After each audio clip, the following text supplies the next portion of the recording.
దక్షిణ కాశీగా పేరుగాంచిన వేములవాడ శ్రీ రాజరాజేశ్వర స్వామివారి ఆలయంలో ఉగాది సందర్భంగా ప్రత్యేక పూజలు నిర్వహించారు. ఉదయం నుండే స్వామివారిని దర్శించుకునేందుకు భక్తులు ఆలయానికి విచ్చేశారు. ఆలయాన్ని రంగురంగుల పుష్పాలతో సర్వాంగ సుందరంగా అలంకరించారు.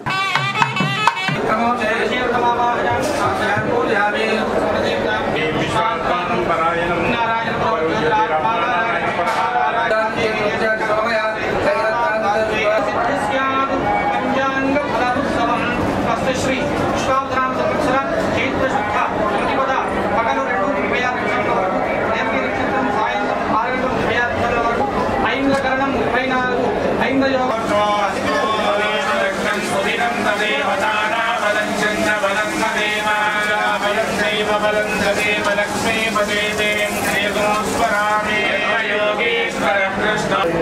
దక్షిణ కాశీగా ప్రసిద్ధి చెందినటువంటి వేములవాడ రాజరాజేశ్వర స్వామి వారి క్షేత్రంలో ఉగాది వసంత నవరాత్రోత్సవాలు విశ్వావధాన సంవత్సర నూతన సంవత్సరంలో ప్రారంభమవుతున్నాయి.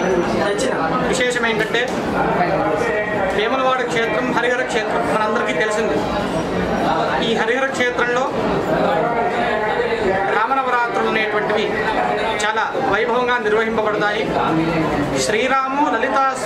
శ్రీరాముడు లలితాదేవికి అవతారంగా చెప్తారు.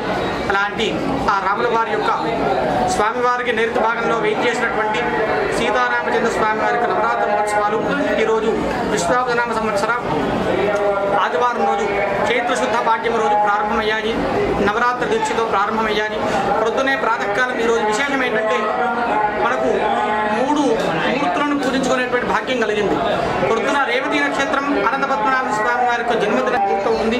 గ్రామ సేవ కూడా ఉంటుంది.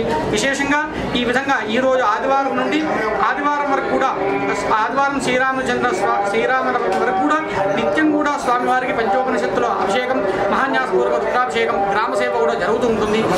అనుబంధ దేవాలయాలు, పరివార దేవతలకు కూడా విశేష అర్చనలు కూడా ప్రారంభమయ్యాయి. విశేషంగా శ్రీరామనవమి రోజు అంతకు ముందు 2 రోజుల ముందే అంకురారోపణ, స్వామివారి యొక్క యాగశాల అగ్ని ప్రతిష్టాపన, యాగశాల సంస్కారం ఇవన్నీ అయిన తర్వాత ఆ శ్రీరామనవమి పర్వకాలంలో అభిజిన్ ముహూర్తంలో స్వామివారికి ఆ గెస్ట్ హౌస్ ముందున్నటువంటి వేదిక పైన సీతారామచంద్ర స్వామి కళ్యాణ మహోత్సవం కూడా ప్రారంభం చేసుకుంటున్నాం. కాబట్టి సాయంకాలం పూర్ణాహుతి, సాయంకాలం రథోత్సవం మొదలైన కార్యక్రమాలన్నీ కూడా ఉంటాయి. కాబట్టి భక్తులందరూ కూడా ఈ నూతన సంవత్సరంలో ఆయురారోగ్య ఐశ్వర్యాలతో ఉండాలని చెప్పి, అదేవిధంగా రాజరాజేశ్వర స్వామి, అనంతపద్మనాభ స్వామి, సీతారామచంద్ర స్వామి వారి యొక్క ఆశీస్సులు కూడా మీ అందరికీ కలగాలని చెప్పి మనసారా ప్రార్థిస్తూ శతమానం భవతి.